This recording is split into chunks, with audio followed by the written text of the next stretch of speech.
Hello, everybody. It's Nico coming to you. Hey, how's it going, Lauren? We are Hey, thanks. here. Hi, everybody. Welcome to another stream. Today with Lauren Faust, my very special guest. How are you? I'm great. How are you doing? Doing good, doing good. A nice inauguration day.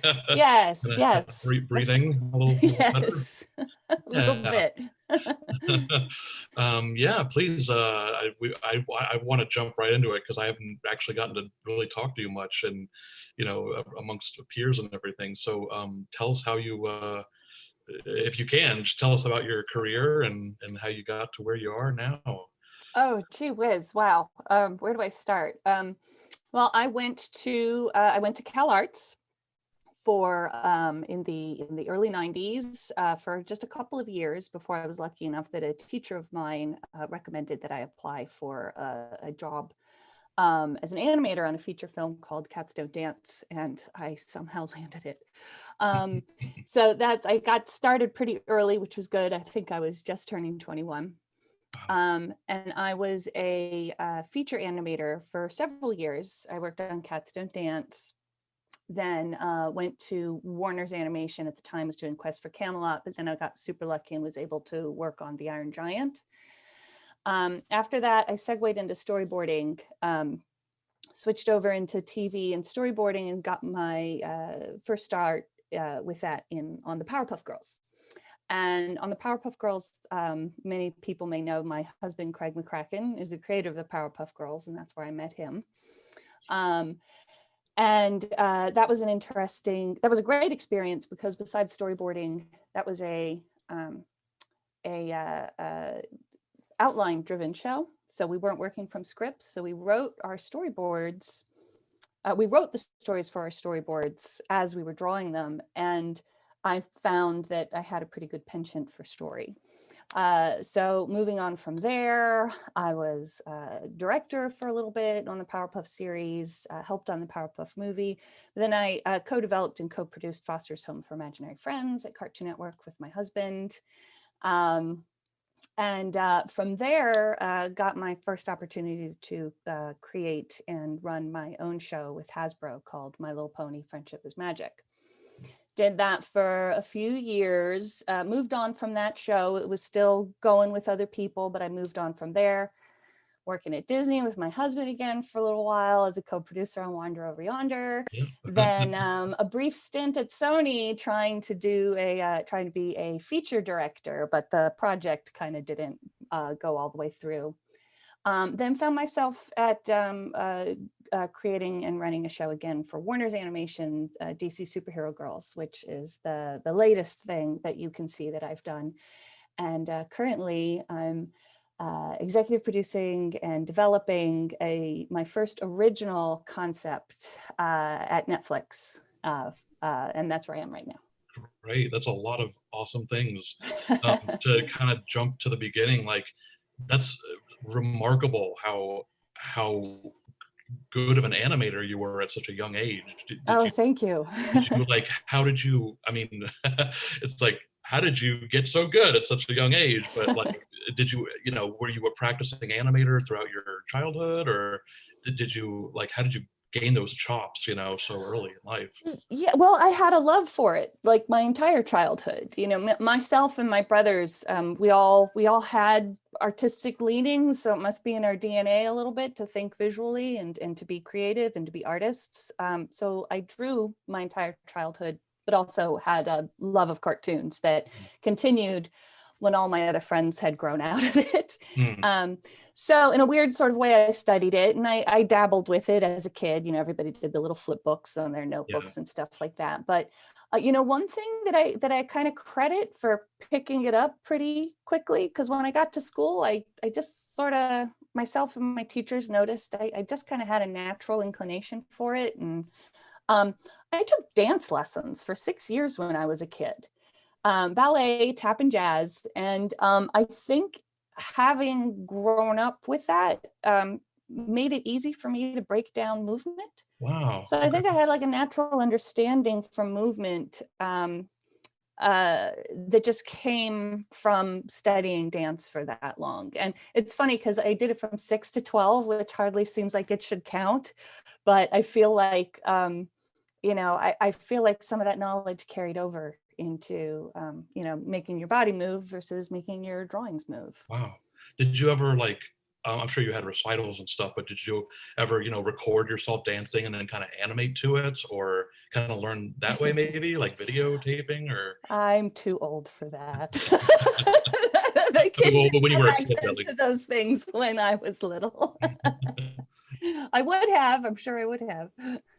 we had iPhones, back then. Yeah, that's just, I love Cats Don't Dance. It's a I know it didn't do well when it came out, but it's like everyone loves it now. It's such like a cult favorite. Yeah, it was a wonderful first job. I was really in love with it, and in love with the movie, in love with the crew, in love with all of it. It was a really wonderful first job. Yeah, and can you? I don't. I'm sure you can't talk too much about what is the latest thing you're doing besides Yeah. where it is. Okay. I wanted to ask also, is there any way, anything you can talk about regarding your time at Sony, or because I know it's sort of like, I wish I could. I think I might yeah, be able to talk to you in general about like, the experience of, say being a director or working with a team or developing with other people. It's extremely different than yeah, TV. I think I prefer TV better. sure, But yeah, it's in terms of like subject matter and those sorts of specifics, I should probably be wise for me to sure, stay yeah, away a little bit. But yeah, it's definitely very different animal than TV. And my husband and I have talked for years about how we wish somebody could create a hybrid production between TV and movies, because in TV, we do not have enough time and we do yeah, not have enough money. yeah, So everybody's either working themselves to death or you're just compromising on things you wish you couldn't compromise on. Everybody's going like, boy, this could be better, but deadline's up, it's got to go. And in movies, it just feels like, from those of us who came from TV, who have these budgets and have these schedules, we're like, you have so much time and you have so much money. Why is it so? It shouldn't be this hard. It yeah, shouldn't, it's like in movies too often you make it, I feel like people dive in before the first step is ready. You start boarding before your script is done, and you there's so much there is so much money involved, and there is so much fear involved that you find yourself doing it over and over and over and over and over and over and over again, and the movie that ends up there is the one where everybody realizes we're out of time, we're out of money, we got to make it now. So that's like was the most frustrating part to me, was working really hard to do it right, taking the notes, changing it, taking bad notes but making it good anyway, siphoning through the notes, what's the good stuff, what's the bad stuff, and then just arbitrarily somebody will come along and go like, oh, well, this new person doesn't like it, you have to start over. And you're like, you yeah, throw all this gold in the trash and you get back to it. And that's there's got to be a middle ground. There's got to be a way to get the time and money to make it good without spinning your wheels quite so much. But and there's got to be someday so much more risk in movies or in feature, like just like a feeling of risk amongst because it's their one movie, and right. It's got to be perfect. There is so much money behind it. Every single human on earth has to like it. Yeah. So it has to appeal to everybody, and it can't have anything in it that other certain people don't like. And it's depending on who. There's also like a revolving door of executives. That happens in TV too. So suddenly a new person will be involved in a whole new set of opinions, and everything gets adjusted again. And it's it's a little more frustrating to me than how frustrating the deadlines are in TV. So at this point in my life, I prefer TV. And all the awesome success you've had with TV, what's it like being at the helm of like a cultural phenomenon like My Little Pony? Crazy and completely unexpected. you know, I don't think anybody expected My Little Pony to do what it did and to get the attention and the fan base that it did. You know, I just wanted to make something that girls who watched it could be proud of and maybe not embarrassed by, to admit that they watched it when they turned 20. And more than that, I wanted something that, you know, a parent would actually enjoy watching with their kid. You know, maybe they won't watch it themselves if their kid wasn't around, but if their 6-year-old wants to watch it and they want to spend time with their 6-year-old, they're not going to want to shoot themselves in the head. So that was like my goal, but it was the way it blew up was bizarre and phenomenal, and I certainly wasn't ready for it. It was a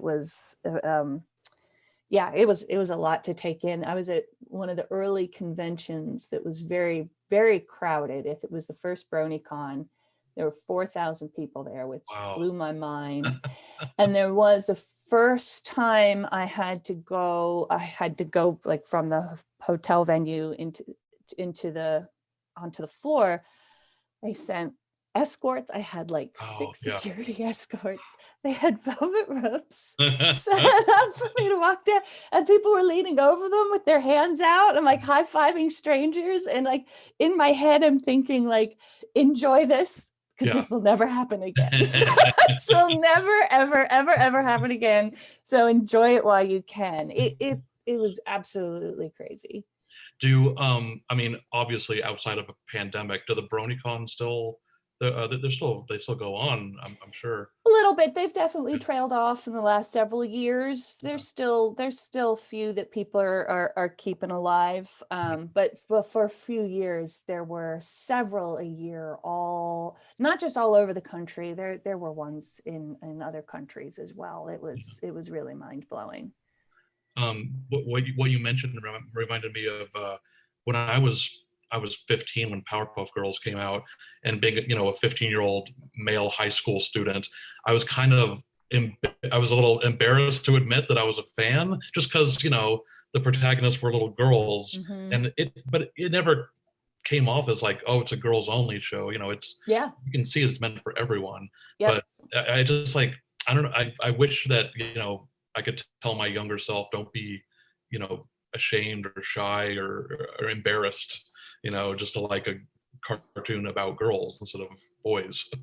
I think one thing that's nice is I think that sort of pressure is less so these days. I think young men and boys feel less like ashamed to like something about girls. And that makes me so happy. That's like, I've been waiting a long time for that sort of attitude shift. I don't think it's as big of an issue.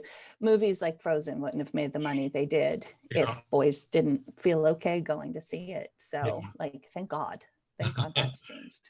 I wanted to also ask, I think one of the first questions someone sent in, hang on here, Eli, I want to bring up Craig real quick. What would you say has been your best memory of working alongside Craig?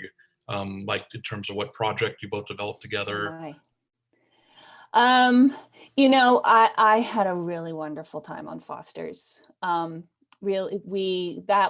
Foster's is a great example of where Craig and I really creatively, our creative instincts really collide and really come together. And he and I are really, we're really in sync creatively anyway, but that shows an example of really just like both of us and our creative sensibilities and how they come together. So that was just a wonderful experience. I was also, you know, it was my first time kind of getting on the ground floor of a project. So I was there from the beginning. We got engaged on that project. We got married on that project. So that we bought our first house together on that project. So like that's, I don't know, that show is like our child. That's like so many like life achievements during that show. It's great. Yeah. And I know, you know, to this day, a lot of people are really bummed out that Wander didn't get to, you know, keep going. But, you know, without it, we would have Kid Cosmic and, you know, the next Netflix chapter. So, yeah, we can jump into questions here. I know we're getting a bunch already. They're all being directed to my phone here. So, I see a few people mentioning my Ghibli posters. I feel oh like I yeah, have to point out that I work out of my daughter's room for the pandemic, and she's 4, but that's why it's a little cute. But yeah, we're trying to influence her already. good influences, good things to start off with. Mhm. The question about Craig was from Eli. This second one is also from Eli. Um, uh, do you think the industry is heading in a far more positive future for women entering the animation industry?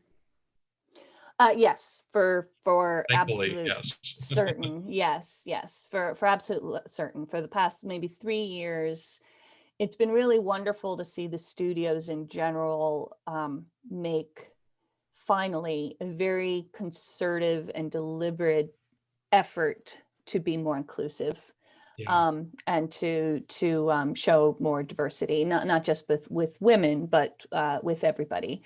yeah, And that there's a true drive behind it, and it's amazing to see, because that was always a barrier early in my career. It was a lot.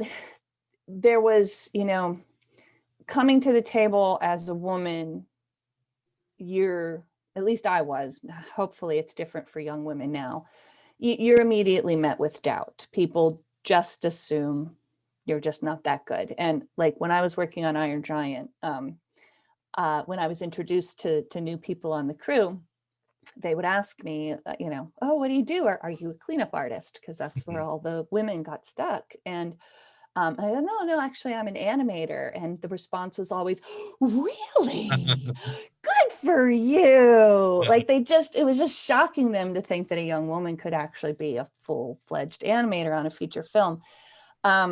So you're met with this kind of doubt. So you have that barrier. You're met with doubt. And then the other barrier, the big barrier for me, was that no one wanted content that was for girls. So I got a lot of, we love it and it's great, we're just not looking for things for girls right now. Or the worst one, girls don't watch cartoons. oh, Girls don't really watch cartoons. I I'm just like, want they watch all the cartoons from Japan. We're just not to, yeah, giving them what they want. Um, I want to throw my computer out the window every time I see someone say that. yeah, so that's still around here and there. My current project is about two girls, and when I pitched it to other places, they were like, can one of them be a boy? Mm. And that was only a few years ago, so it's still there, but it's so much better. And it's also amazing to see around me, there's just so many more women present. Yeah, More and more women are interested in animation, going to school for animation. At Cal Arts for several years now, there's been more women than men. When I was there was one girl for every 4 boys. really. Like we were really outnumbered. So yeah, it's definitely better now, and hopefully will continue to get better. Oh, we're on the right track. Hopefully it gets better too. Yeah. Mm-hmm. Um, from Pasha, hopefully I'm pronouncing that right. Do you have a plan on doing Milky Way? So if you let me know if you can't say, if you obviously Oh, can't sure. say anything. Or, Yeah. okay. Do you have a plan on doing Milky Way and the Galaxy Girls show someday? I have your book. Oh, I don't know if Milky Way is gonna get anywhere. Unfortunately, it's an old idea. When I first came up with it, it was very unique. There wasn't anything out there like it at the time, and now it seems like there is a lot of stuff out there. That's a lot of what made it special. Other people picked up on in the years it was taking me to try to get it off the ground as a toy line. So unless something comes up that's really miraculous, I wouldn't count on Galaxy Girls going anywhere at this point. Well, they have your book, so I know. Thank you so all is not much. lost. Sorry for everyone if I mispronounce anything. Galen or Galen, very vague question, Lauren, but how does one get to where you are? Your career is one to be admired, and I'd love to hear how you got your start. Hope Galaxy Girls takes off. So, I mean, we discussed Poor your, Galaxy Girls. we discussed your career, but was Capstone Dance the first animation industry It job? actually wasn't. I had a summer job between my second and third year at Cal Arts. I left for Cats Don't Dance halfway through my third year. So Okay. I never made it all the way through. So I don't have a degree. But my very first job was a summer job on an MTV show called The Max. Oh yeah. MAXX. I was a character layout artist for Wow. that. But Okay, it was cool. just a little short little 3-month gig for me. Yeah. Yeah, I think my first gig was like 2 months. It was like a Nickelodeon game show thing. Yeah, those like really small things at the beginning are always fun to look back on. It's good. It was good too because it was a short gig. It was a small little studio, so it just gave me a nice little taste of what was to come without there being a ton of pressure. But I would say for me, going to an art school with an animation program was absolutely essential for me because I got my first job from a recommendation from a teacher. Wow. So he liked my work. He thought I showed promise. He encouraged me to apply for a position, and I landed the job. But on top of that, you meet people at school who kind of follow you through your life. That's actually a big thing for Craig. So many of his collaborators were fellow students at his school. So you make really great connections if you go to an art school and specialize in animation. I think that's the biggest thing. On top of that, it's like, working hard, being reliable.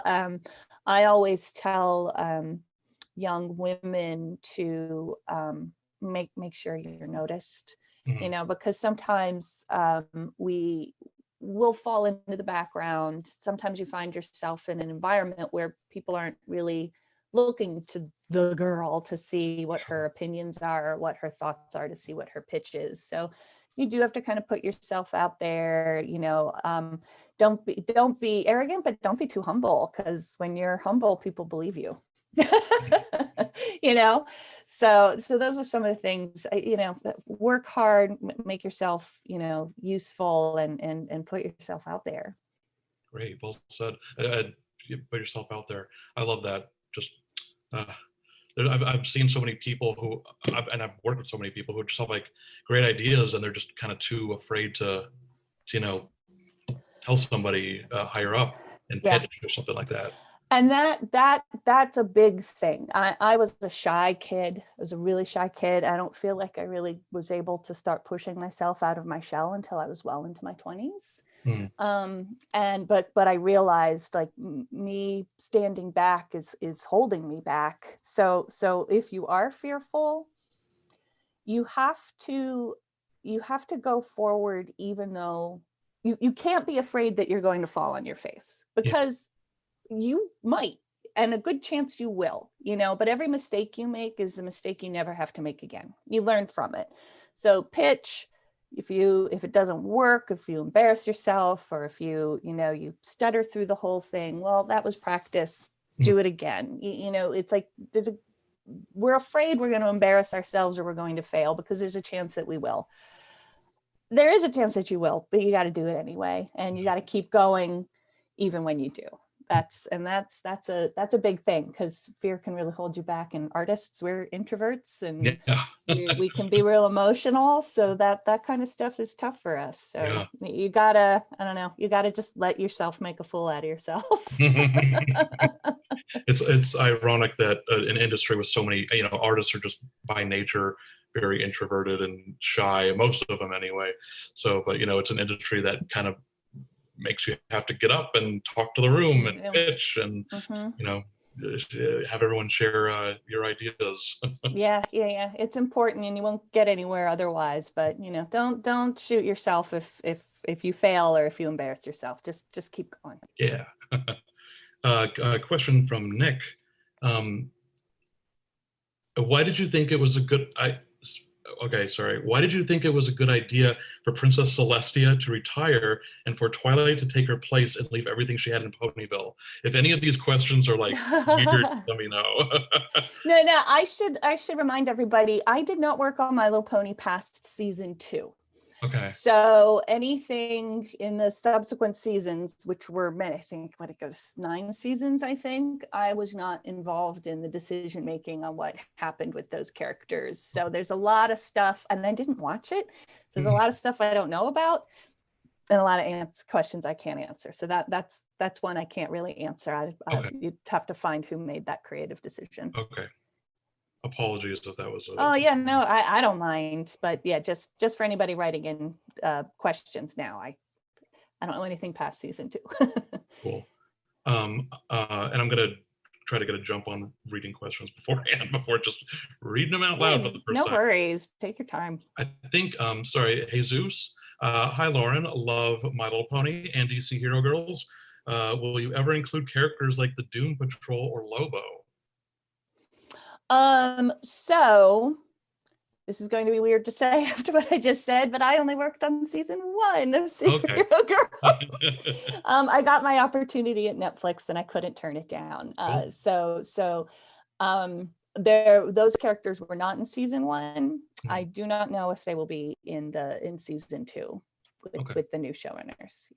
Sorry, I'm sorry. I'm wondering also, do you have like a say in who, if you are to leave something that you start for other prospects, is it up to you to kind of choose like who takes the reins, or is that more the studio decision? It's not up to me, but I make my recommendations. Okay. Someone on the team who I thought was good, or someone from the outside I feel like could, has the experience to take over. So I made the recommendations for my successors when I left. Cool. Let's see here. From Pasha. When you were developing a show for an existing IP like My Little Pony or DC Hero Girls, what rights does the show creator have, and what should you be aware of? I guess what should you be aware of when handling existing IPs? You have absolutely no rights whatsoever. Okay. I don't think I've ever heard of anybody obtaining the rights unless they were like a producer who bought the rights themselves. Mm-hmm. That would be the only way that you could do that. But I have no rights or profit participation to anything that was an original IP, and that's what's normal. So if you are making and selling your own IP, you don't usually retain rights. The studios usually buy everything out for you, but you have opportunities for like profit participation and stuff like that. But if an original IP, you do not. So they get all your ideas and they get to do whatever they want with it. That like business wise, that's something to keep in mind. It's I'm not sure what other advice to give on it. Toys is a very different animal than just regular studio production. There's different things come to the table. I'm picky. I don't want anybody telling me, here, we made this really dumb toy, shove it in your show. Oh, yeah, sure. So I make sure that like that's understood before I begin, or not even understood, like it sounds like I'm coming in and making demands, but I vet, I like reverse vet. I want to see like, what do you expect from me and what is this going to be like? And on a couple of occasions, I've had to go like, yeah, this isn't what I signed up for. You might need to find somebody else. And I was lucky that they went like, oh wait, no.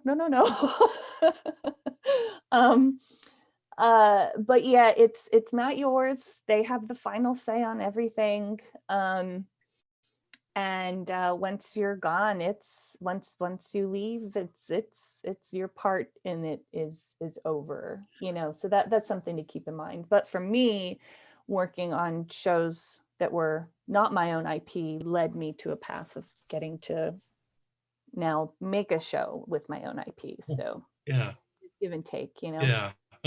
Have you on any projects you've worked on with existing IPs, have you ever had to work or collaborate with like the original creator of something, or? No. Okay. No, because I've only worked on 2. Okay. So like I didn't, on Superhero Girls, I did have a little bit of back and forth with the people at DC team to make sure that, everything was, but they gave me a very wide berth. I got cool. pretty much got to do whatever I wanted with those characters, which was amazing. From Jonah, what is a common trope or story device that you are not fond of utilizing in stories that you want to tell? Oh my gosh. Well, there's so many that I like to stay away from stereotypes, but at the same time, instead of saying what I like to stay away from, I'll talk about what I like to do. Sure. I'm a little unusual. Trope is usually like a dirty word. People don't like that word. I like tropes, but I like to twist them. I like what I think is great about tropes is that you present them to people and they understand that character pretty quickly. They're all like, I have an idea of who they are. Then you can start adding the depth or the twists or the change, and that gives them kind of a little bit of a new flavor that makes them compelling. And one of my favorite examples is Rarity in My Little Pony. Everybody thought she was her trope. She's beautiful, she's rich, she's vain. Well, she must be a bitch. She must be a huge pain in the ass, and I'm gonna hate her and everybody's gonna hate her. Yeah, well, guess what? That's not true. Yeah. She's really nice. She's really nice, and she wants to be beautiful, and she thinks being beautiful is important, but she thinks you should be beautiful too. And she thinks everybody should love themselves as much as she loves herself, and she's kind and she's thoughtful. And, but then the tropiness of her, the debutante trope of her made her really funny. Like bringing in her entitlement made her funny, so I do like tropes, but I say I like to use them as a force for good. Play with them and mix them up a bit. From Maury, what's the process behind making a series based on an existing IP versus creating an original series? I guess what are the big differences? And there's not a very big difference, but both of the IPs that I took on, I really dismantled. The only difference is that when you're working with an IP, you have materials to work with. So you've got a table, and you've got clay, and you've got pipe cleaners, and you've got felt, and you've got scissors, and you've got glue, and you've got to make something out of that. When you're doing an original IP, you've got an empty table. Yeah. And you have to go out and get the materials. So that's the big difference. You are coming up with a hell of a lot more for an original IP than you are if you're developing something that already exists. That's the real difference. But for me, when you are working with an existing IP, you're still coming up with so much original stuff. You've just got a foundation, Also depends on who you're working with and what they expect you to keep. Both of my shows, they really let me tear it down and build it back up again.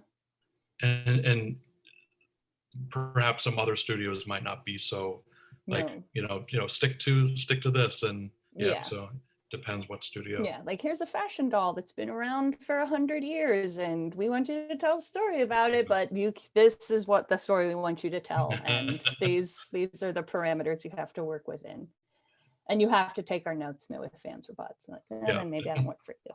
Sure.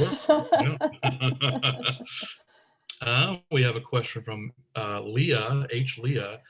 How does one go into starting a team for an animated show once the writing part is finished? How do you cobble together your team? I reach out to the people I love working with the most, and see who is. I pitch them the idea. I brainstorm with them shortly, and that's the most essential thing. And trying to put people and trust and whose work you just love in the supervisor positions, and then trusting them to go fill out their teams themselves. And not themselves, that sounds, but you're compiling the individual teams together with those supervisors, but finding people whose work you absolutely love, especially if there's somebody that you've worked with before, is the most important thing. It seems there's a reason why Craig's cartoons, are more or less a lot of the same team. Is just because they've just found a great team that works well together. Yeah, Craig always compares it to a band. Yeah. It's just all like, you've got a band of like 5 people and they make beautiful music, and they go off and they split up and make 5 different bands, and it's completely different things. But then that first band had the chemistry. It's art, and it's like you find people who either compliment you creatively or fill in the blanks. It's like, if I'm not particularly good at this person comes in and gets me, but they can do the stuff that I can't do. And doing your best to try to assemble the team that way. You always have to bring in new people, and there's a lot of times you're like taking a chance on someone. Sometimes they blow you away, sometimes they disappoint you, but get as many people as you love and trust as you can. Yep, that's great advice. From Pasha, hang on. Am I correct? Is the showrunner, give me just a sec here, hang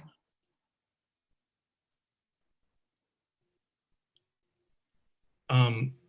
I'm not, it's typed a little, I'll just read it. Am I correct? Am I getting correct? Showrunner is the producer who also switches to other professions during production besides, it's the, Pasha, you might need to rewrite that. To reword the question. No problem. Yeah, go ahead and I'll read it when you resend it. Sorry about that. From Tamir, I'm butchering everyone's name today. I didn't realize your brother Ryan Faust worked in the entertainment industry. I don't know if DC Superhero Girls was his first time writing for animation, but is it his first time working with you on an animated series? Yeah. DC Girls. Okay. Yep. Cool. He was a good fit for the show, so we brought him on. It was funny because, like, I always, he's my brother. You always get nervous that people are going to be suspicious. I submitted his samples to my head writer, Mitch Larson, and took his name off and said, "Tell me if you like it. If you like this," and he liked it. So I was like, "All right, that we can bring him on." He was a very good fit for the show. He's funny, and the superhero stuff is really up his alley. So great. Yeah, it worked out great. Also from the same person who asked the last one, did you approach your brother about writing, or did he approach you? Was it easy being the quote boss to your brother, or was it, or were there ever sibling rivalry like Frasier? No. Ryan's a real pro. He had no problem taking direction from his big sister, and I'm his big sister, so I had no problem bossing him around. From Jesus, another question: will the DC show ever explore well-known DC concepts like the multiverse and alternate Earths for real? Oh, well, you're not on it, right? So not on it, but we did joke about Earth 2 in our Power Girl episode in season 1. So we just kind of turned it into a joke. From Abby, can you talk a little bit about balancing your own creative vision with the demands of the studio executives? Somebody needs to give me some advice on that. That's hard. I try really hard to place myself at studios that like what I do and want me there, so that not too much of that happens.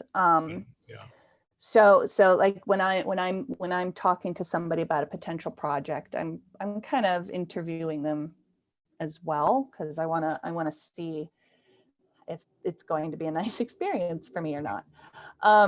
So however, like through the years, I've just kind of learned that, usually sometimes notes come through that are just like, oh my God, how did I miss that? Or, oh, that's we should do that. That'll make it better. Or sometimes notes will be all like, oh, they clearly do not understand what I'm trying to do. that means I did my job poorly and I need to make sure that what I want to do is clear. Sometimes a note is simply that. There's a saying called looking for the note behind the note. So if you get a note that's very frustrating for you or confusing for you, you try to figure out what's making that person ask that question or make that suggestion. So sometimes your answer to the note is not what they asked for, but something that fixes the problem that made them ask the question. That was something to learn. One thing I learned was to wait a day before I respond to notes, because they'll come through and some of them will make you really mad. And not because they're changing your vision. Well, sometimes because they're changing your vision, but sometimes because like you're just working so damn hard. And it's like, God, really? You're going to put this on my plate now? That's a piece of advice, is wait a day. wait a day, or do the thing that they tell you to do when you're like, writing to an ex, where it's like, write the angry letter and then wait and then go back and edit it and make it nice. But I find too, when I wait a day, that sometimes I'll start understanding the note better and have it actually, instead of waiting a day to go back to them, how am I going to say no? I actually come back and go, well, here's, I can make that work. I can make that work. So, and it's also balancing that. There's notes that's not what I want, but that can work. So I'll do it. And you do it in the name of diplomacy, so that you kind of earn your, you earn some points, hopefully, to say, hell no, that's going to ruin everything later. So I kind of try to keep track of, I try to look for my opportunities to say yes, so that I can stack up my yeses and earn a no. Have you ever said a hell no to a note? No. Well, to myself personally, or like screaming at the email, but I have definitely plenty of times in thought notes. You also have to learn your executive, how, when they give you, what do they expect? Are they willing to discuss it? I got one person I worked with, didn't give very many notes, but when he did, he really expected it to be addressed.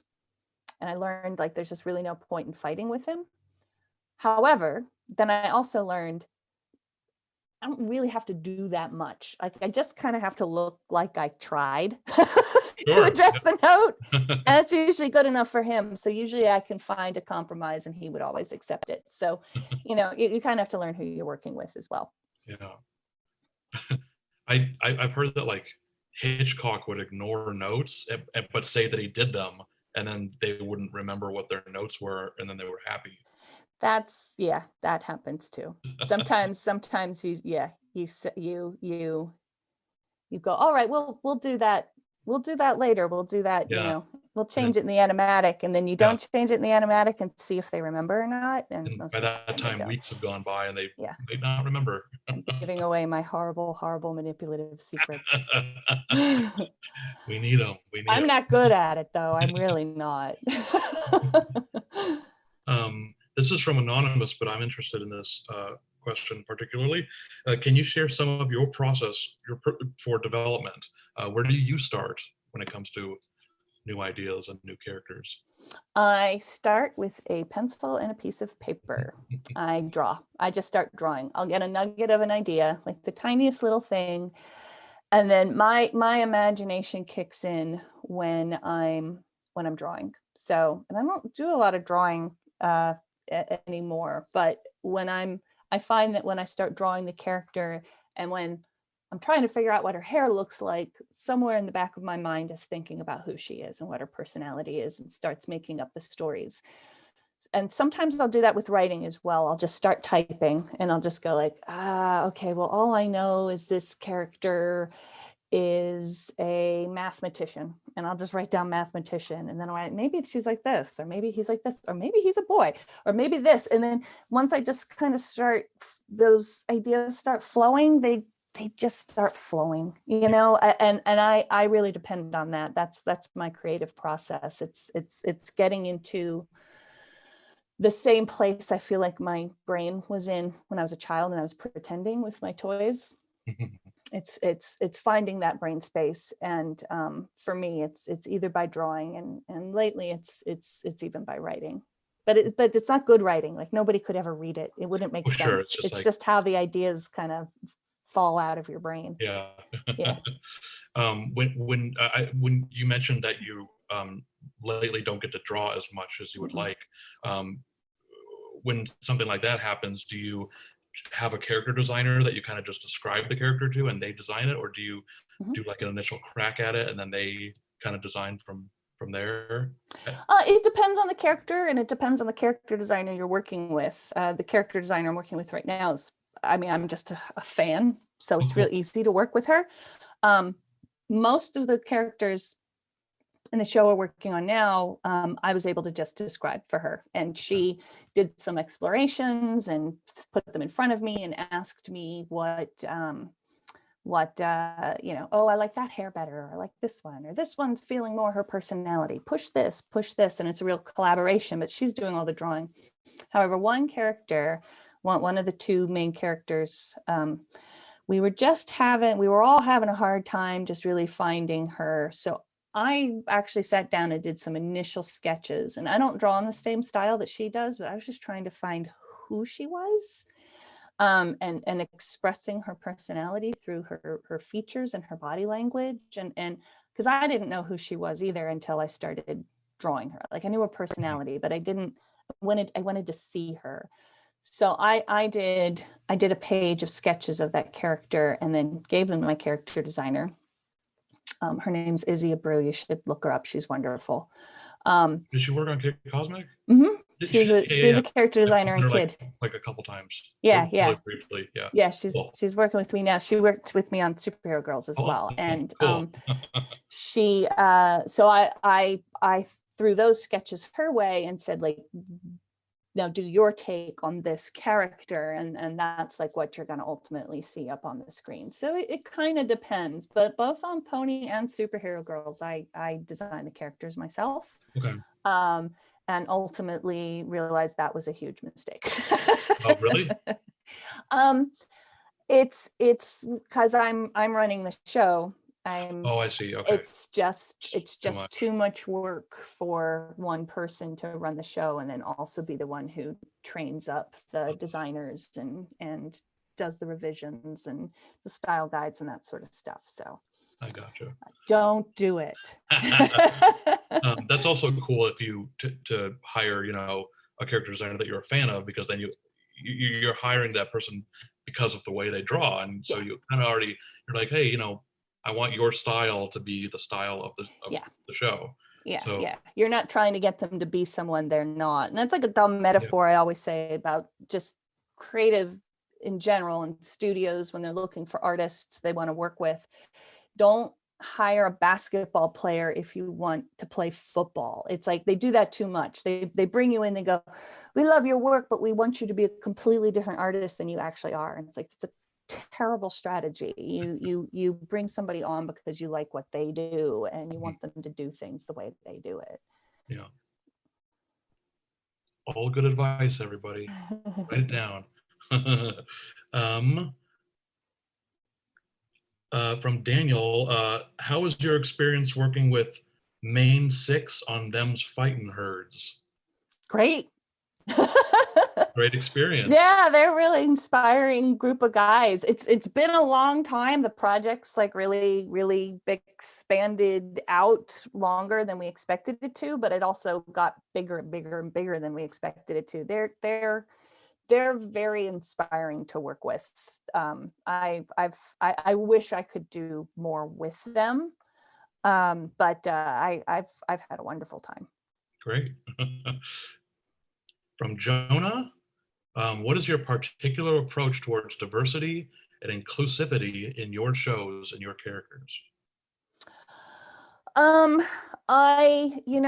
just have to dedicate yourself to it. And it has been a big driver in the last few years, that it's more important. It's always been important, but now it's finally recognized that it's important to be inclusive and to show diversity.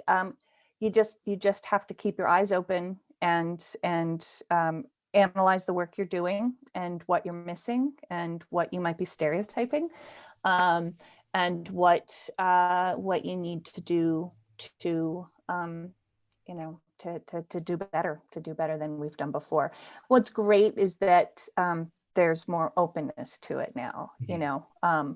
10 years ago, 15 years ago, you could never even suggest to put a LGBTQ character in a cartoon. Yeah. Now you can. Yeah. Now they let you. Like you didn't ask because you know it would be a no. So thank goodness. It's crazy changed. how much times have changed in such a short amount of time, but also at the same time, it's like about time. It's about time. Yeah, it's way past time. It's but way past time. It's nice now that we don't have to stop ourselves. I'll preface this with, if you can discuss it. Tyler asks, what was the original storyline for Super Best Friends going to be? If he means Super Best Friends before it got turned into DC Superhero Girls, possibly, Tyler. If I'll just assume. Okay. So if it was Super Best Friends, I took a lot of the ideas from Super Best Friends and pulled them over to the DC Superhero Girls reboot. But the difference would have been is in Super Best Friends, it was really just the three main girls. And it was much more about them trying to prove their worth and break into being superheroes. And each of them had their adult counterparts to deal with. So where in DC Superhero Girls, Wonder Woman is our teenager. In Super Best Friends, it would have been Wonder Girl. And Wonder Woman was the adult that she was trying to prove herself to. Supergirl was trying to prove herself to an adult Superman. And Batgirl was trying to get noticed by Batman, which actually did end up in DC Superhero Girls. So the focus was a little different, but those three characterizations from Super Best Friends Forever I just pulled them right over to DC Superhero Girls. Cool. Yeah. Cool. From Timur, I'm so sorry. DCSHG. What is it? DCS? Oh, that's DC Superhero Girls. Superhero Girls. Okay, I was just making sure. No, for DC Superhero Girls Season 2, Amanda Rinda is coming on as the producer of the show. Curious if you know each other or are familiar with Rinda.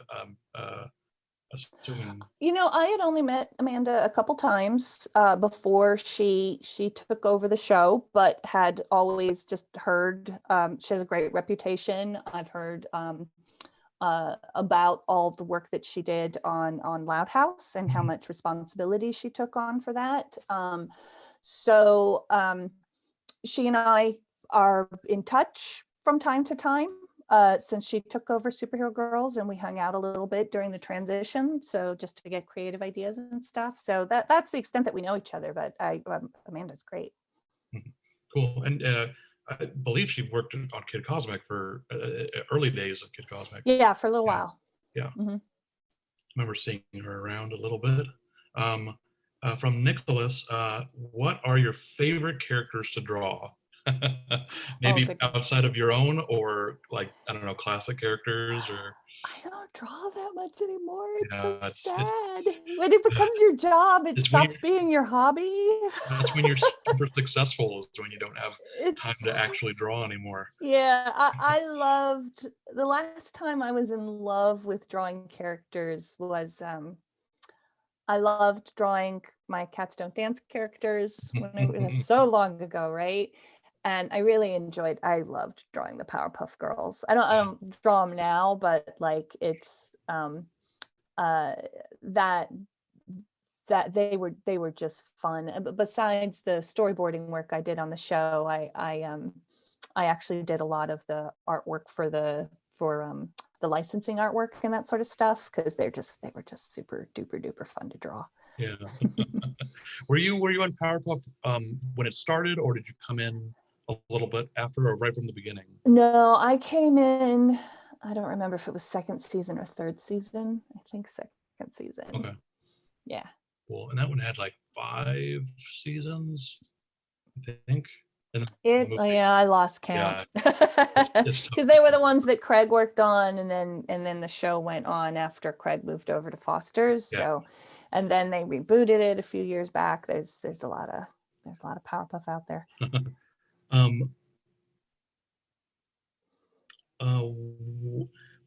From Didi Soul, sorry if I'm not saying that right.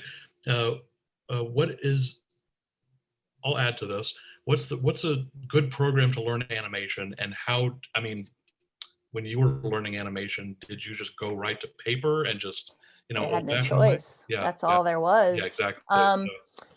But when you animate, if you animate nowadays, do you use a program or?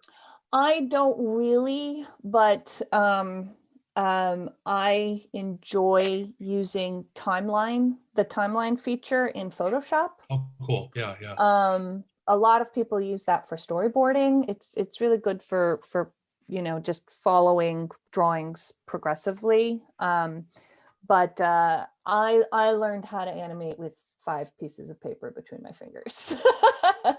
And that's still where my brain goes. But I mean, I don't do it. Right now in the industry, if you're interested in 2D working in 2D animation, Harmony is the program all the shows use. So if you become proficient in animating in Harmony, you'll get work. Yeah. Toon Boom Harmony. Man, I include you in anyone who could animate is just superhuman to me. I could never get it. I miss it. I could never get it. I wish it was still a job you could have. I really enjoyed animating. Yeah. I think this is Pasha's edited question. What distinguishes the showrunner's responsibilities from the producer's responsibilities?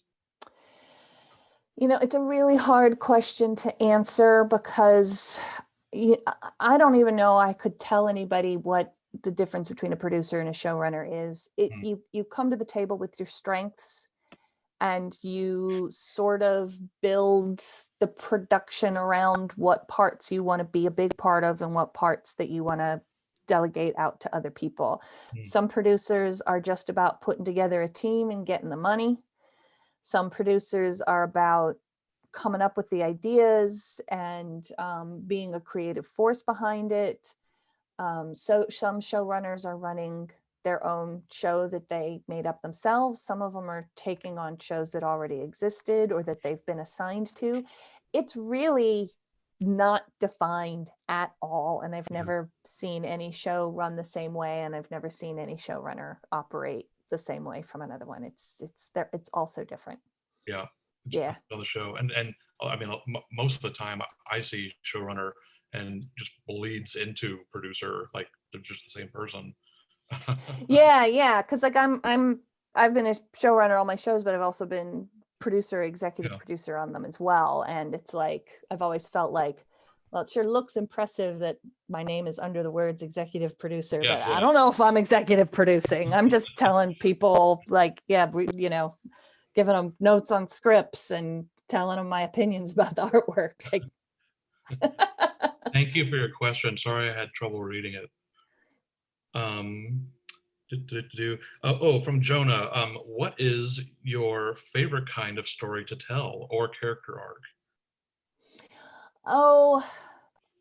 Do you see yourself gravitating towards certain stories? I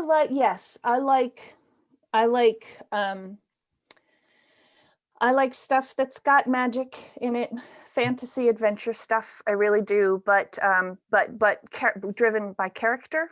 It's not about the plot, it's about who is going on that adventure. I've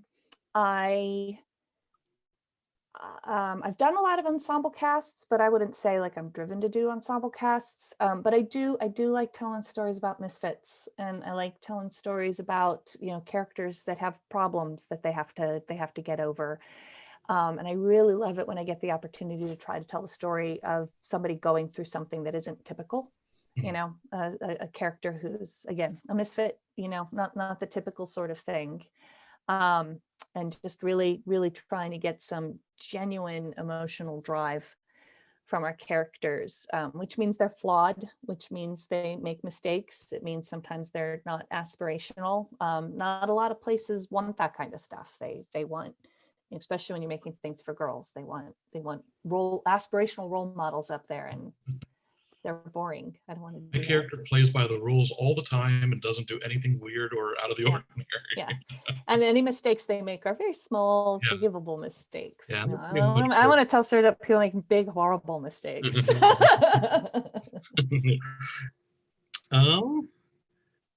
You know, Craig was asked this question, and I'm interested to see if you both have the same answer. Jesus asks, have you ever been interested in doing a animated project for mature audiences like Gendy did with Samurai Jack or Primal? No. No. I think the one story I have that I have one idea for somebody who's like a young adult, but I don't even know if you would consider it for older audiences. It would still probably tonally be all ages, but I like making, I was about to say I like making stuff for kids, but I like stories that are for kids. It isn't that I'm going, I like children, I want to make stories for them. I like stories that kids like. Yeah. I like them Yeah. myself, and I want to make them. I like making stuff for kids. It's like, you know, it's interesting, and you know, mature audience stuff is always there, but it feels like it's more maybe not challenging, but like I feel like it takes more thought to make something for everybody, and kind of, it does, you know. Well, I mean, I don't know, because I've never made anything for adults, but Craig and I both really like the concept of all ages, something that everybody can watch together, perfectly appropriate for the little ones, but compelling and interesting enough for the older kids and for parents as well. And there's lots of all ages animation out there. That's a sweet spot for me. That's what I like, and that's what I want to do. Cool.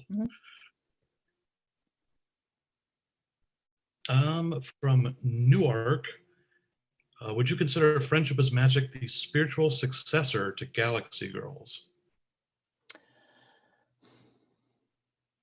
I don't know if it's a successor, but there's definitely things that I had in Galaxy Girls that I pulled over into My Little Pony. And there's ideas I had from My Little Pony that I pulled over into Superhero Girls.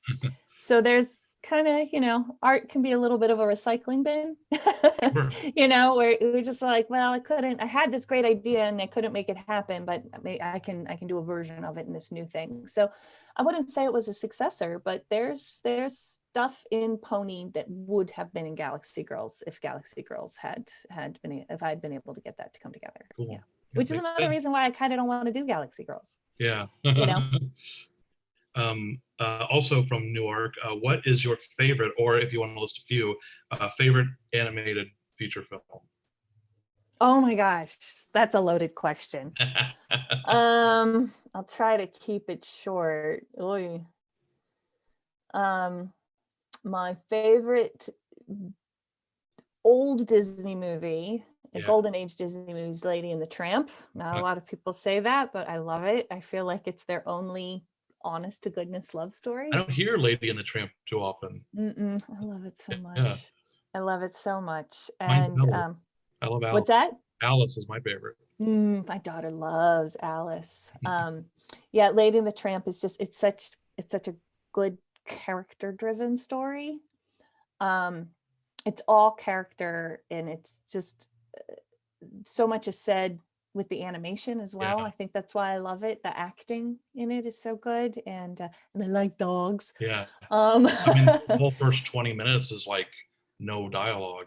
It's just a puppy, you know, lady. I know, you could never do that these days because you got to do a script and people can't read descriptions. So they can't, they don't understand it unless they're hearing words. It's like, it's a show. It's not a radio play. Yeah.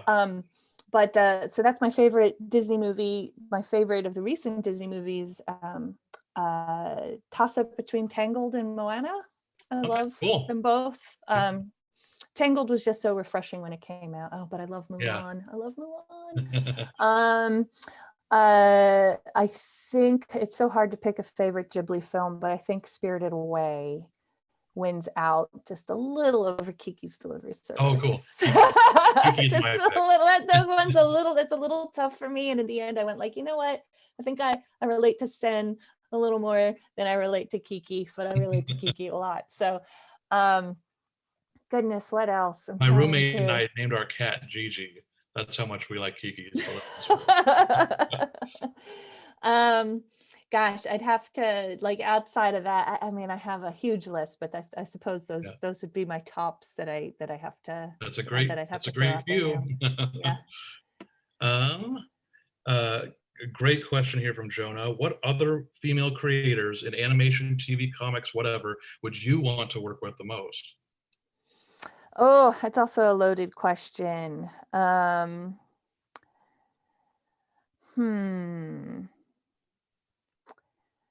You know, it's really, really hard to say, because the people that I want to work with the most are people that I've already worked with and I want to work with again, really. Trying to think if there's you know, I think I don't know if that's a question I can answer right away. Sure. I think I'd have to sit back and think about that for a bit. Sure. A question from Abby. Don't worry about it if you can't answer, but do you have any examples of terrible executive notes? You know, the worst one I ever got was just mean. You know, I was pushing back on a note I didn't like. It was people watch My Little Pony. They know this one character, Big Mac, doesn't talk very much. And I was arguing with an exec who wanted him to he wanted him to have a long conversation. It was very early in the series, and I was trying to explain I don't want this character to talk very much. I think that's his gimmick. That's the gag. That's the joke. And I was pushing back quite a bit, and he just wrote back going, "Nobody over here thinks that's very funny at all." And I had to make him talk. And then after that episode, he never talked again. It was so stupid. So that's the worst, is like when the notes come with some disrespect or rudeness. That's like, I've never heard of a note just flat out say we don't. Well, they were sick of me pushing back, so they were just letting me know. That was their way of letting me know that. And were you even going for comedy with it? It was just like, this part of the character.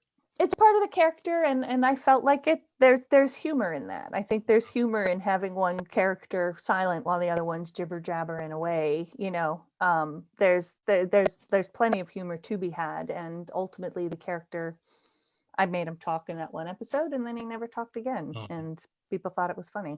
I think they thought it was funny. I don't know. Hopefully. Yeah, here you go. So people in the chat are mentioning like characters like Hodor or Groot. Sure. You know, it's a gag. It's funny. I like silent characters. Not everybody has to talk a speech. From Jonah, when writing the pitch for My Little Pony, was it your idea to include Spike in the first place, or was that something you were asked to include? I love Spike, and I put him in there myself. There you go. It was my favorite toy when I was a kid, and he was always part of the adventures, so I wanted him in there. There you go. From Daniel, how do you, what's your process for finding voice actors to cast? Do you have a certain voice in mind when it comes to the characters by looking at their design or writing for them? Sometimes I do. Sometimes I have a specific affectation that I want to hear. You know, sometimes like a character like Fluttershy, I know I want her to have a soft, high-pitched voice. On a character like Wonder Woman, I know I want her to have like some formal pronunciations and a lot of force behind it and a mid-tone range. So sometimes I have a ballpark I want to hit, and sometimes you just kind of like, there's lots of different ways that this character could be funny. Let's you know, cast a really wide net and let's see what people do with this sort of character. But I mean, the process is that you give the description of what you're looking for, or the generality of what you're looking for, and you give it to your casting director, and then you listen to auditions. Sometimes people really surprise you.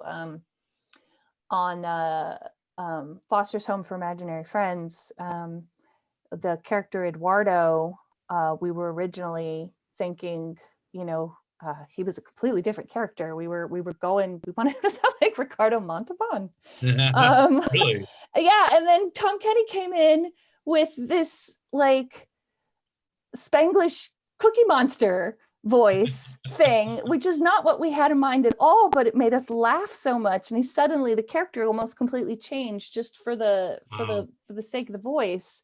So sometimes you just never know. You'll just get something out of left field, and you'll just be like, well, we're doing that now. Yeah. So yeah, I think it's like any other sort of creative process. Sometimes you know exactly what you want, and sometimes you have to find it. Wow, that's cool. From Muhammad, are there any character archetypes that you would really like to play with and explore, but you haven't gotten the chance to yet?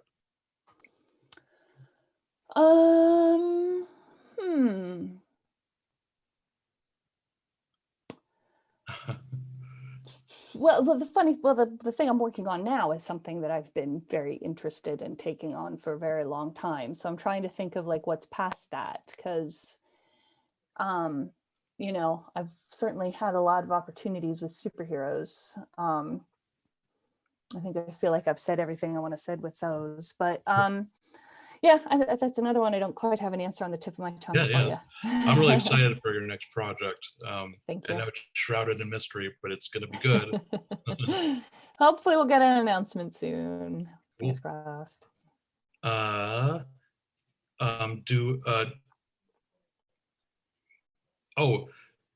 Do you or Craig give workshops or mentoring, or do they have any plans for this? We just do not have the time. Yeah. We get asked frequently, and it's just too hard to find it in our schedule, besides the work that we do, the time we need to spend with our daughter and that sort of thing. So unfortunately, no, but who knows in the years to come. Until then, that's kind of what the stream is for, is just grabbing, people for an hour or 2 hours and just, get to ask whatever questions you like. What are some of the hardest lessons you've had to learn as a showrunner?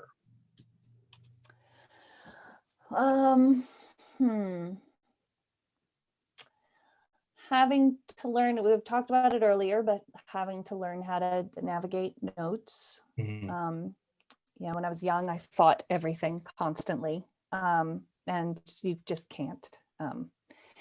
It's just a bad idea. So having to learn the ins and outs of when to say yes, when to say no, when to compromise, when to let something go, that's been hard. Not doing everything yourself, that was a hard lesson to learn. You just can't. You just can't. That's you want to. Yeah, that's kind of the toughest. Those are the toughest lessons, I think. And for me, I'm still trying to figure this out. It's the level of personal attachment, because if you're really personally attached, if something doesn't come back right, or you have to change something, it could be really devastating to you personally. But if you're not attached enough, then you just kind of make crap, because you're like, I just want to go home. Fine, it's approved. You don't want to go there either. So trying to find that balance of, I'm attached enough and I love it enough to work hard and do it well, but not so much that I'm killing myself or just in tears every weekend because something got ruined. I've gotten to learn a lot as a showrunner, but it's all my productions have been my crew has just been around the world, and we've just been on the internet, working from home. I have yet to be a showrunner, physically in a studio with the crew there.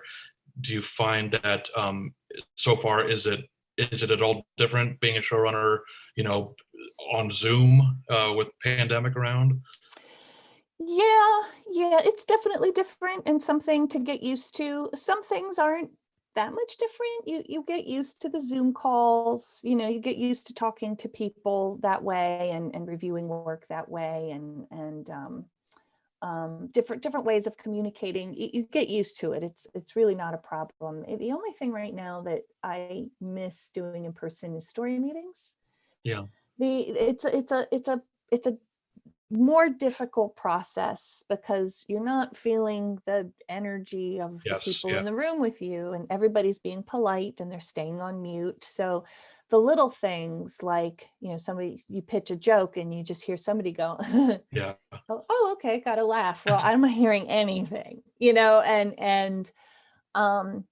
you know, so it's definitely harder to generate the ideas in a story room Yeah. when you're not doing it in person. So that part of it I miss. But for me, you know, when I made My Little Pony, most of the entire production crew was in Canada, and I was working out of my home office in Oh. LA.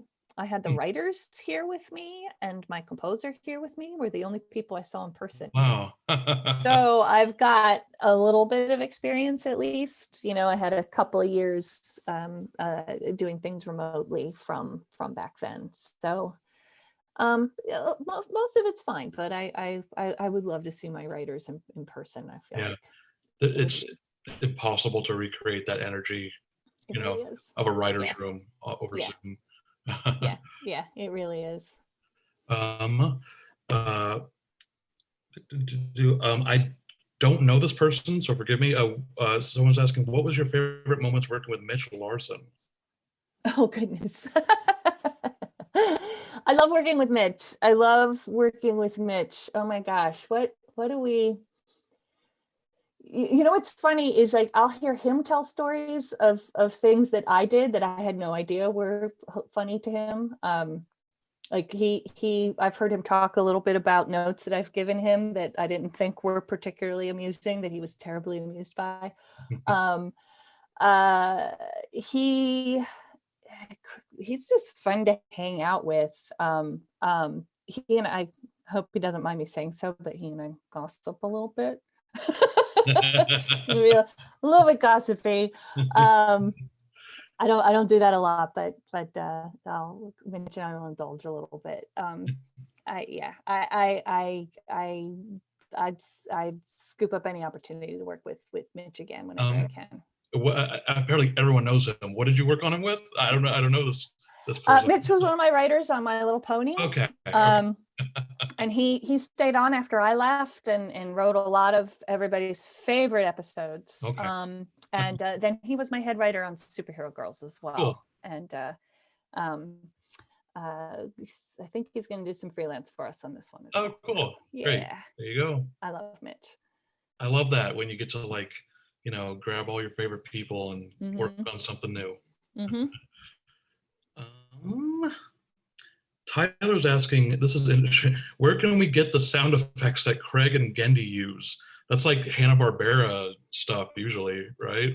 Like you'd have to ask them, I guess. Like if you're talking about like the really cartoony stuff, like that's most likely the Hanna-Barbera library. Yeah, most sound designers have that stuff. Just gotta ask. Yeah, I mean, like everyone, you know, Netflix, Nickelodeon. Yeah, a lot of that is library stuff because it's so old. But like, you know, you'll go talk to a sound designer and you're like, you know, that flappity sound when Flintstone's running. Do you have that? And they'll go, yes, and they'll just get it. You know that boing? Like, there's like 50 different boing. Yeah, like, or the bink bink eyes. You've got the bink binks, right? And like, yeah, we got the bink binks. Yeah.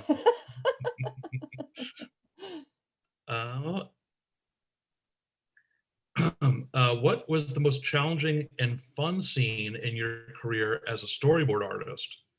And for the challenging, how did you handle it? All right, now I have to remember when I was a storyboard artist. Was Powerpuff the last storyboarding, or? The last storyboarding I did on Foster's. Okay.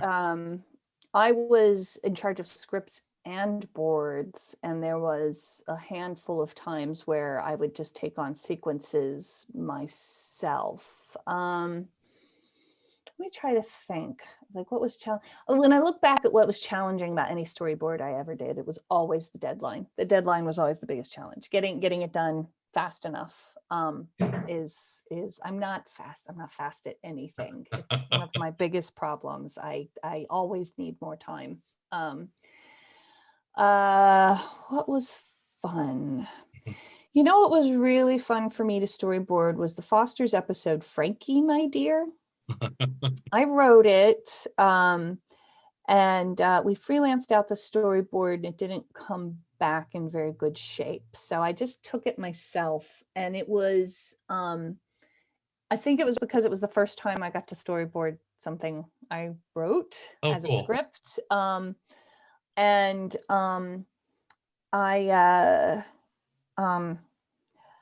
It was also subject matter I was very interested in that I never got to do before, you know, so that one was a lot of fun. And I'm trying to think too, there was some stuff in the Powerpuff Girls movie that was fun as well.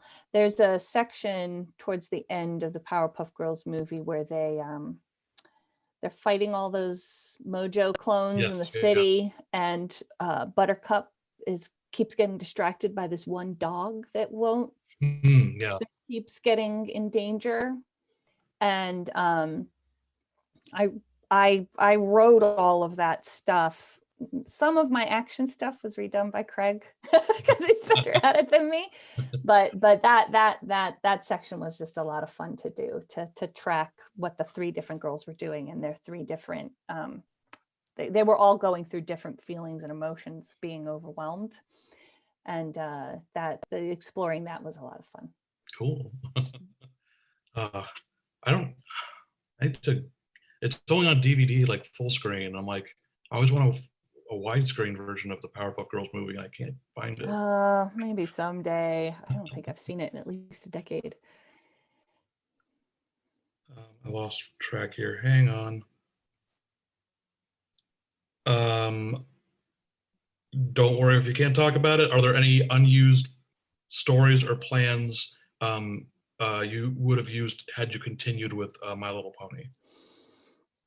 You know, I don't know, because I don't know what they did. So yeah, I mean, yeah, I had a plan for where I wanted to take things. It sounds like they kind of did a little bit of what I wanted to do, but not the same way I wanted them to do. I had very different plans for Discord. The villain, I had big plans for him to be really, really, really evil and really horrible and have a horrible end. And then Tyler asked the same question, but with superhero girls. Is there anything you didn't get a chance to? Yeah. That was a hard show. I think I was thinking way too big with it. There were just too many characters, and everybody had an arc I wanted to follow through on. But that one, I really wouldn't want to talk about what I was planning to do with Superhero Girls, because I don't know what they did do in season 2. Unlike Pony, for Superhero Girls, I sat down with the new head writer and told him all my plans. So we'll see if they did them or not. But I don't want to spoil anything, and I don't want to, I don't want to pitch something, and then if it's different, people are disappointed. No problem. Well, we got there's 3 questions are all the same, but for different shows. Is there any Wander Over Yonder season 3 things you could talk about? Oh, that's more a Craig question. I didn't work on season 2 of Wander either, so I was only there for season 1. But yeah, I would leave that to Craig. Have you had the opportunity to develop a serialized animated show? Can you talk about the differences between those and non-serialized? Well, I am working on my first serialized show now, and there are things about it that are completely freeing and things about it that are very hard. You really got to plan. really, Yes, yeah. really need to plan. And I'm finding that there's a little bit more backtracking to revise. You know, sometimes you'll do an episode 6 and you'll be like, I really like what's happening here, but it doesn't jive with episode 3. So let's go back into episode 3 and change some stuff. That's the organizational aspect of it is very different. But creatively, especially since I've never done it before, it's really fun. It's like you can just tell bigger stories. And you can explore smaller stories like within it all. There's a part of it that's very freeing. I won't go into details, but that happened a few times on Kid Cosmic, where Craig or someone would, have an idea when we're kind of later on in the season, and we go, oh shoot, like Craig's like, we need to establish that earlier on, and so we would go to earlier episodes and plug things in. That's really fun. I like that. Yeah. You have to go back and plant the seeds for something that you decided you wanted to happen later. It's like, this is going to feel like it's coming completely out of nowhere unless we go back and change that. Or sometimes even going, wouldn't it be fun if we dropped some Easter eggs? Sure. Like you don't need to set it up, but wouldn't it be cool if we hinted at it or dropped some little things and see if people find them? Like, and so something shows up in the season, episode 10 finale or whatever, and if they look, they can find it in episode 2 and 3. It's like way back there. Yep. I totally agree with him, but one day I was asking Craig, I'm like, what's the, we're at, Netflix, and it said, what's the best part? What do you like the most? And he said that there's no time limit. You could tell the story the way that exactly he wants to tell it. And, we don't have to make everything exactly 11 minutes or exactly 22 minutes. One episode is going to be 15 minutes, another episode is going to be 25 minutes, another episode's, No, I'm looking forward to that. I'm not far enough down the line for that, but I'm looking forward to it. It's on Superhero Girls, they're 11-minute episodes, and it's been over a year since I've worked on it, so I'm like, I'll open an episode and take a look at it, and I just can't believe the breakneck speed. They're too fast. I think most of them are too fast. I think the ones that feel right are the ones that are the 22s. But I just think about how much time we spent in the editing room, not editing it to make it better, but editing it to make it shorter. It's so, and it's also like, there it is. It feels great. I love it. Now we have to cut out 45 seconds or worse, 2 minutes. Oh God, So like the work that it takes to have to make it precisely 11 minutes within 12 frames is. I'm an editor, so I've had to do that. I've had to we're in a great spot now, but got to cut it in half. No, so I'm very much looking forward to not having to do that. To go like, I really want that emotion to land. Can we hold for 18 frames? Yes, I actually can. Yay. Oh my God, we have breathing room. Yeah.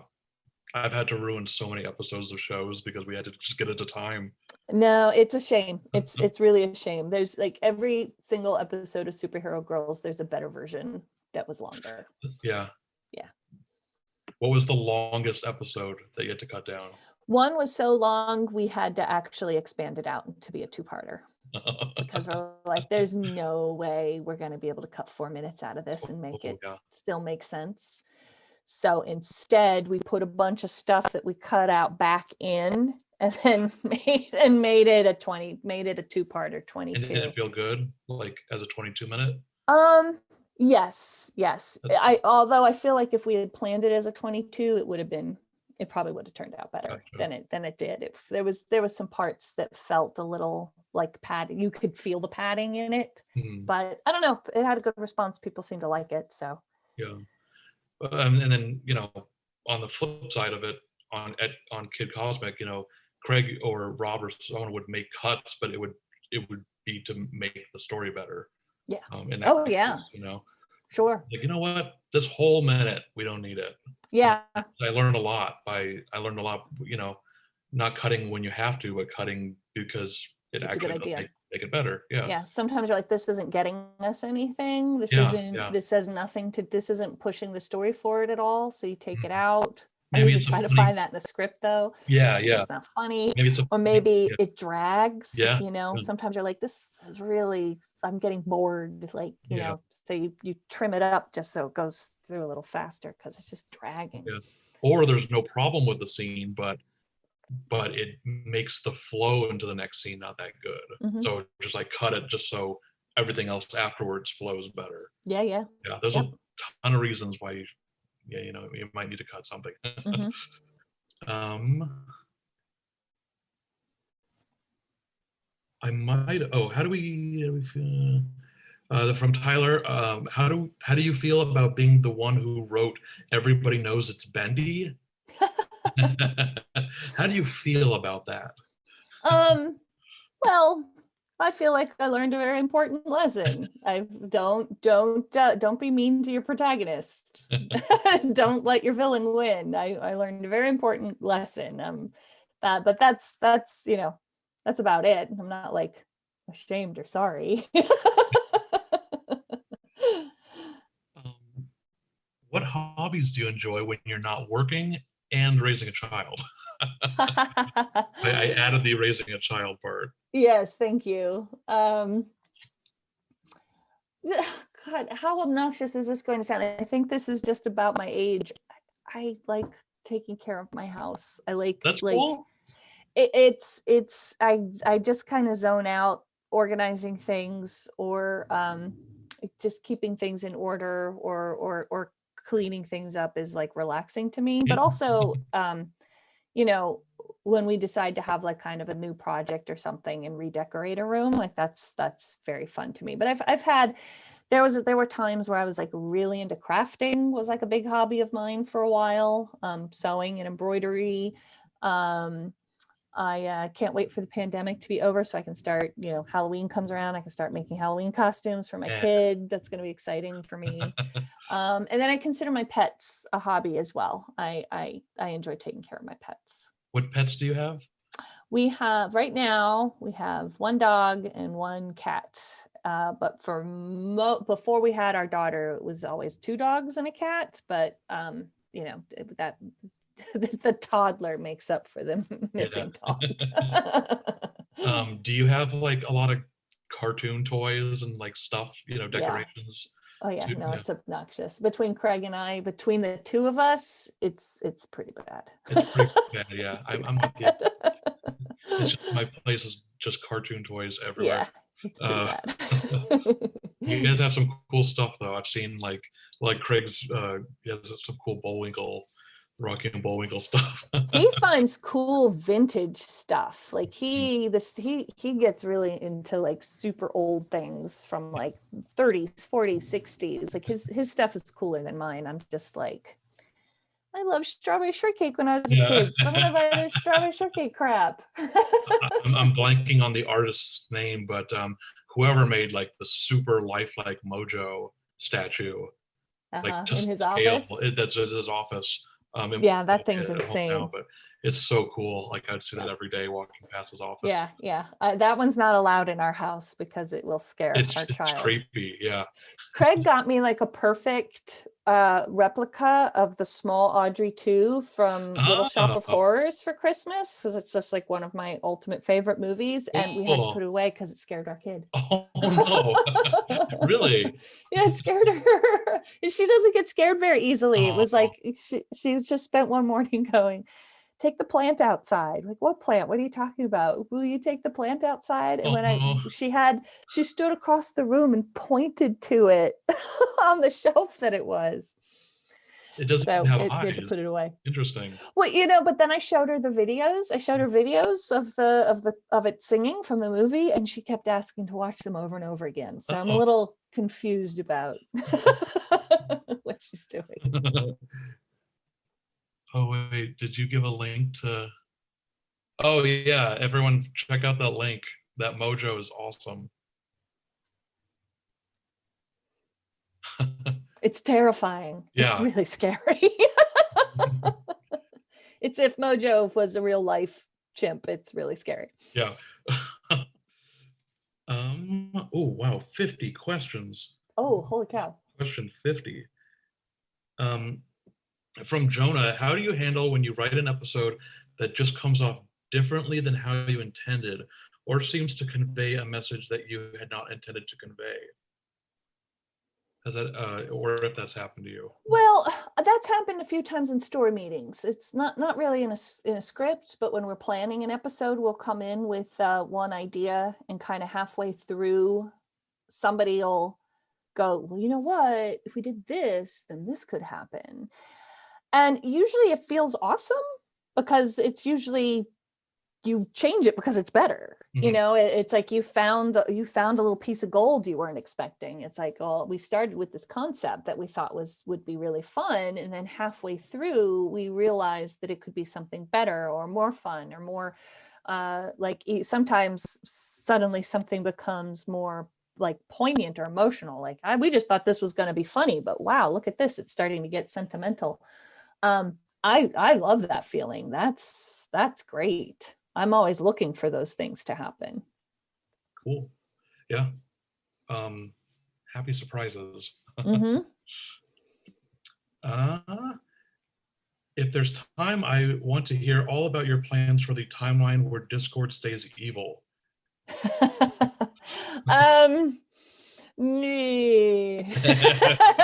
Sorry.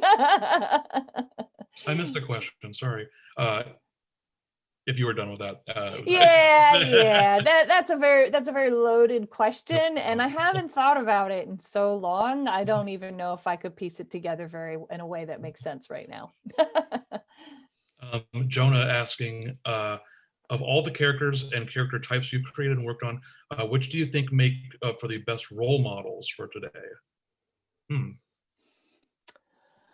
Well, trying to think, not in terms of like who's the best ones, but what I really try to do, because so much of the work that I've done has been specifically targeting girls.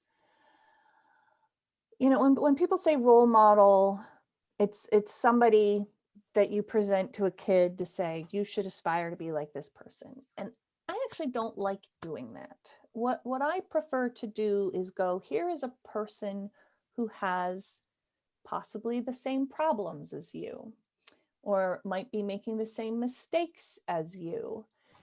And then showing how those characters can get beyond those very real flaws and mistakes, in the name of like giving a kid with that same sort of problem some hope or some advice. So I think most of my characters are role models in that sense. I'm showing you characters who have problems and get past them. But it's important to me that those problems are genuine and relatable. And sometimes people don't consider that to be a role model. It's like, my problem is that I'm afraid of everything. Well, that's not a role model. Like, to show this character that has a lot of anxiety and has a hard time pushing herself to do something. But then you watch the episode and she becomes brave and she does what she needs to do despite her fear. And I don't know if that's a role model or not, but that's how I like to approach it. And my characters are also different from one another for the most part, that I feel like whichever one is the most helpful for you is the best one. Cool. If that makes sense. Yeah, completely. Do you have a character that you see yourself the most in? Yeah, I'm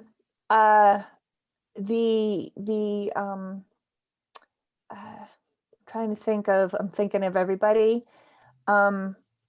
Bumblebee from Superhero Girls was very much how I was as a kid.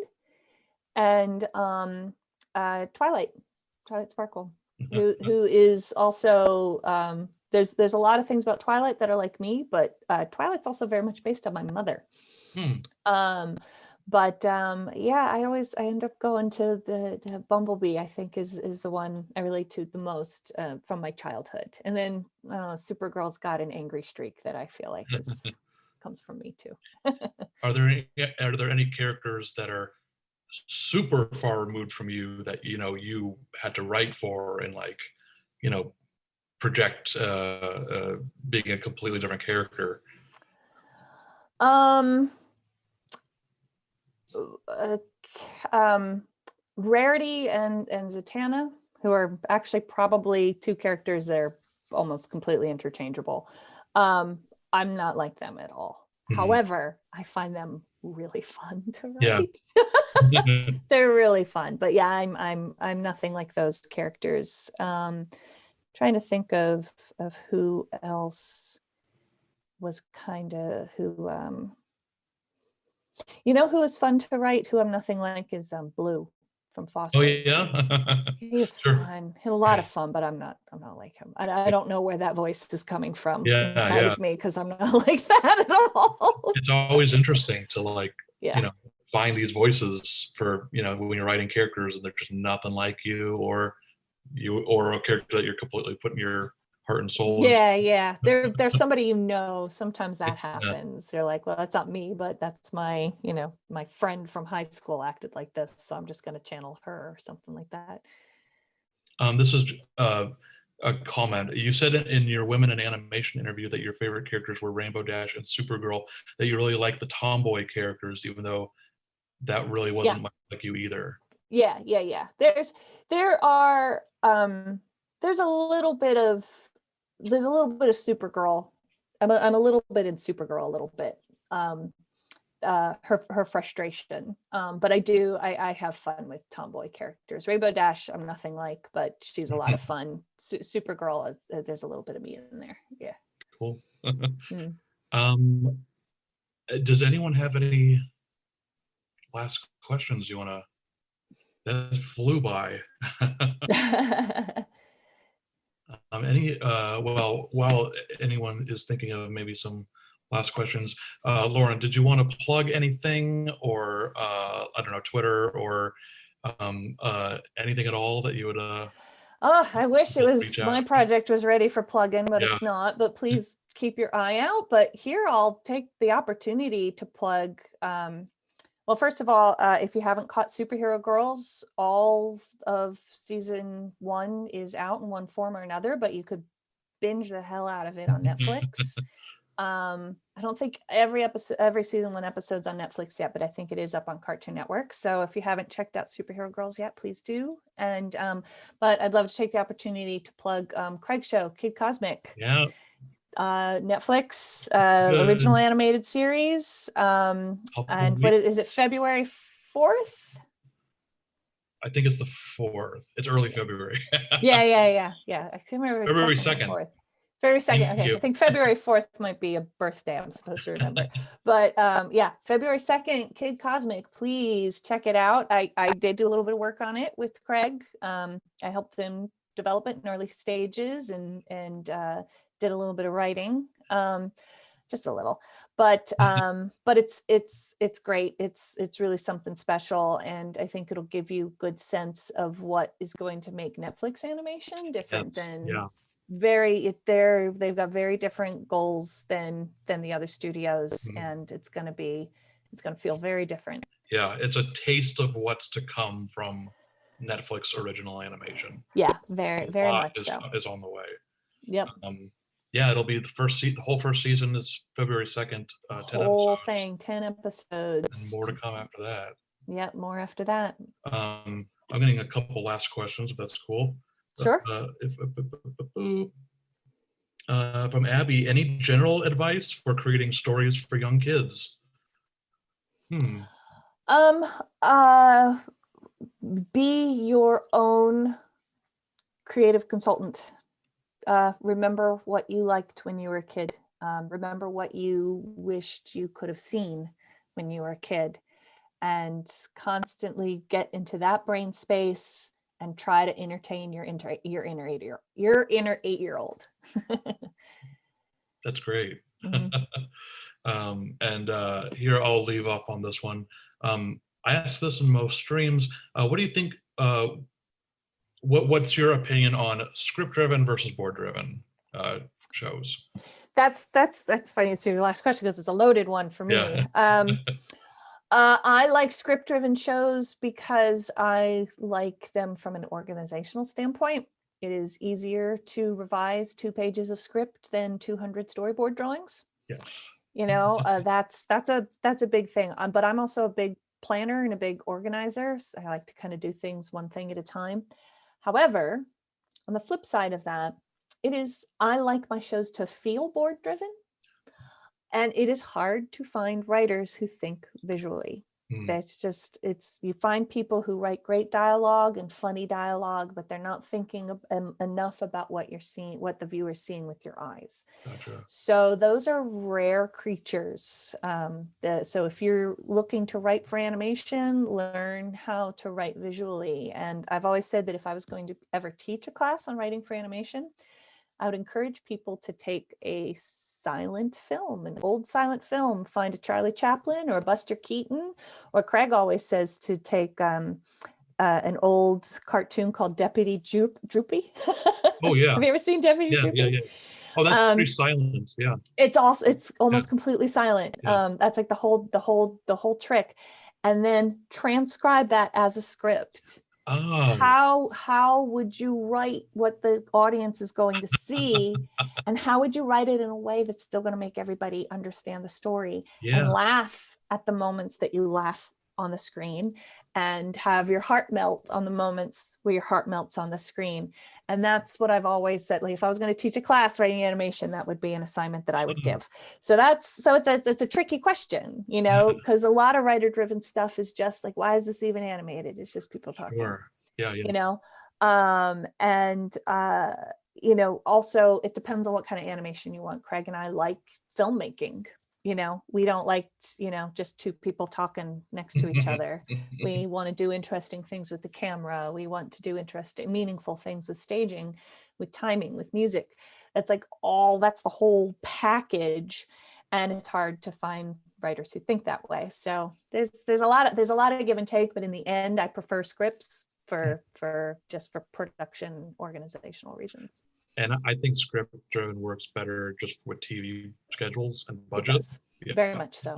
Yeah, very much so. Because if you give someone an outline and they go off on some funny tangent, and it has nothing to do with the story, because that's the other side too. It's like it's hard to find writers who think visually, but it's hard to find storyboarders who can really do story structure. You know, they'll get really caught up in a sequence or a scene or an idea that has nothing to do with the other story. So that's another rare bird. And most storyboarders who can write stories end up becoming showrunners. You don't have them anymore. You can't use them for your own shows. So yeah, so it's a real mixed bag. But like I said, and as you said as well, at the end of the day, it's script works better. Mm-hmm. Yeah. Hope that answers your question.